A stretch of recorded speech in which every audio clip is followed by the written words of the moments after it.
Hello and welcome to another edition of the Liverpool.com Morning Bulletin. I am Emmet and I'm joined by my fellow Liverpool.com colleague Dave Comerford.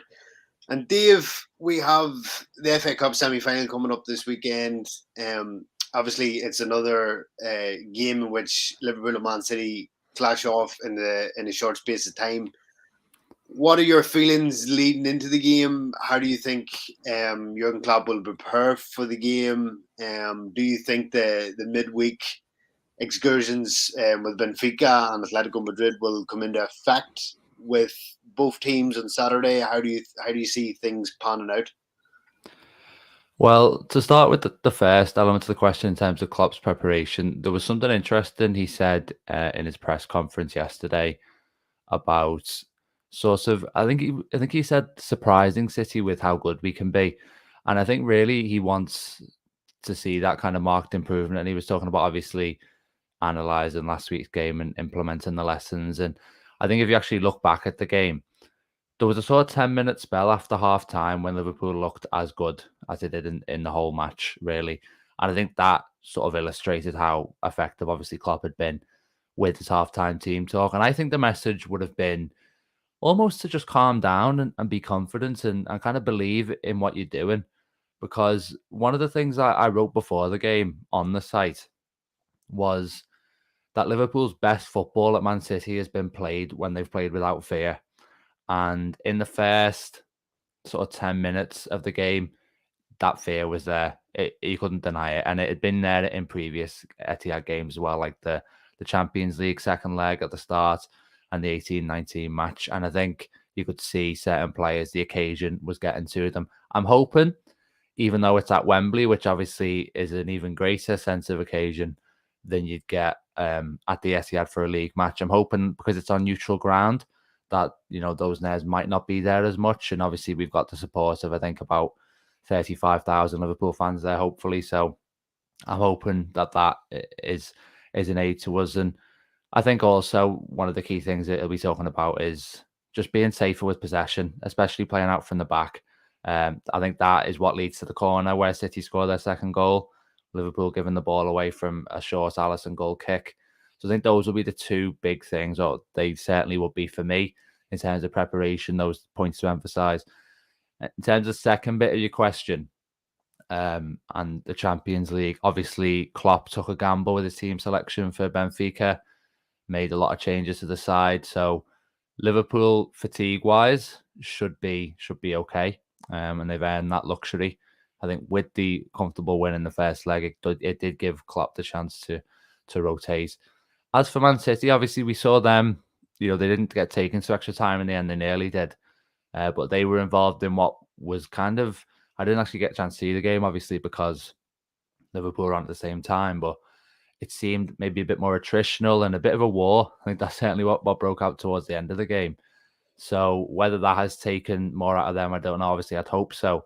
But one thing I would say is I think a difference between City and Liverpool, while Liverpool might have superior squad depth now, that's up for debate.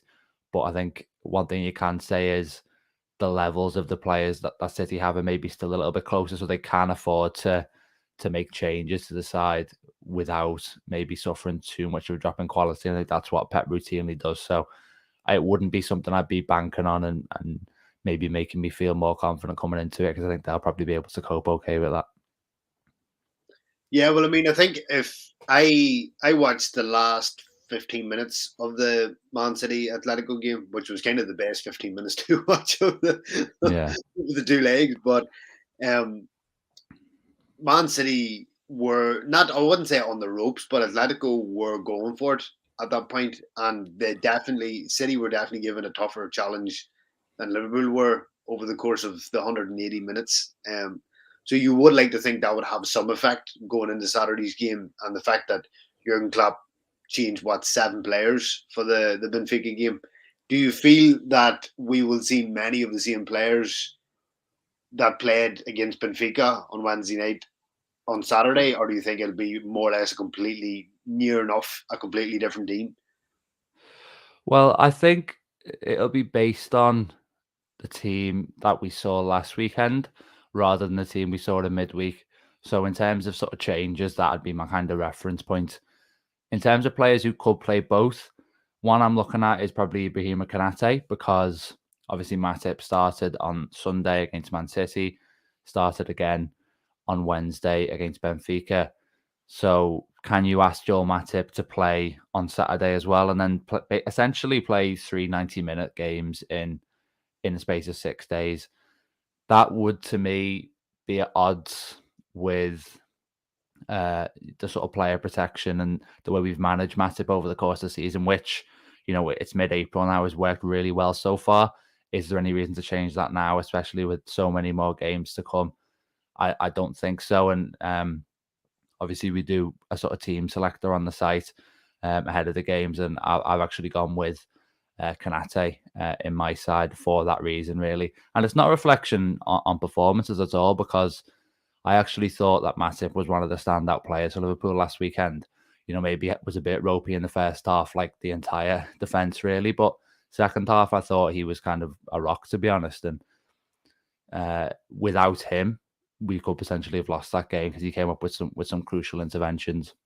So Konate, just for player protection, really. And I don't think there's too much of a drop off there. I think he's not quite on Matip's level yet, because he's still obviously young and improving. But we can, I think, cope with having Konate in there, especially alongside Van Dijk, who'd come back in, as would Trent and Robertson. Although I wouldn't mind seeing Tsimikas, I just don't think that Klopp necessarily will. And then moving into midfield, I think, again, it's going to be the same midfield as last week. Similar reasons to Matip, really, in that Keita's played the full 90 against Benfica. I thought he had another really good game. But again, the way we seem to have managed him quite well this season, would it be a little bit on the risky side to ask him to start again? Maybe if he'd come off against Benfica after about 60 minutes, then it's different. But having played the full 90 and it being quite a tight turnaround, I'd expect Henderson to come back in. And also, people have made the point that, he's the captain and it's a huge occasion at Wembley, so he might start for that reason. And then the attack, I think there could be a couple of similarities with Wednesday. Obviously, Firmino scored twice, but I also think Firmino's role in terms of build-up play might be something that Klopp looks to bring in. Jota and Mane both scored at the Etihad, but whether that selection actually worked out the best in terms of Liverpool's performance is certainly up for debate. So I think Firmino has a chance, and maybe even a bigger chance for Luis Diaz as well in this one. I think there could potentially be a Salah, Firmino, Diaz front three that he tries. I'd quite like to see that myself. And I think, it should be a case of unleashing them, because, these two teams have had a lot of battles over the last few years, and Liverpool have had broadly the same starting 11 over that period with only one or two tweaks. But I feel like Diaz is someone new who you can kind of unleash on City and see how they deal with it. And I think especially without Kyle Walker and the pace that he would offer against Diaz's speed, it could be something that's very effective for Liverpool. Yeah, and I think too, as you say, these two teams have battled a lot over the last 3 or 4 years, and as you say, it's been roughly the same set of players. Bringing Luis Diaz in might give Pep Guardiola something to think about, something that he's never really encountered from Liverpool before. So that could be, in essence, an ace up Jurgen Klopp's sleeve if Luis Diaz was to get the start. So do you think that, depending on do you think the FA Cup, whoever wins that game, do you think it will define both sides' seasons, or do you think it's just, whoever loses, it's just a game, but there's still the Champions League, there's still the Premier League to play for? Do you think it will be catastrophic for whoever side loses, or do you think it's just, so we go from the quadruple to the treble type situation?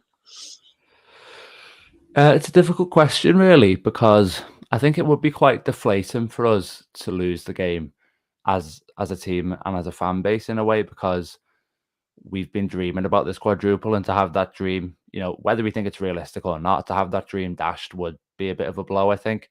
Obviously, the Premier League and Champions League are a much bigger deal to us in terms of winning them. We have already won a cup this season.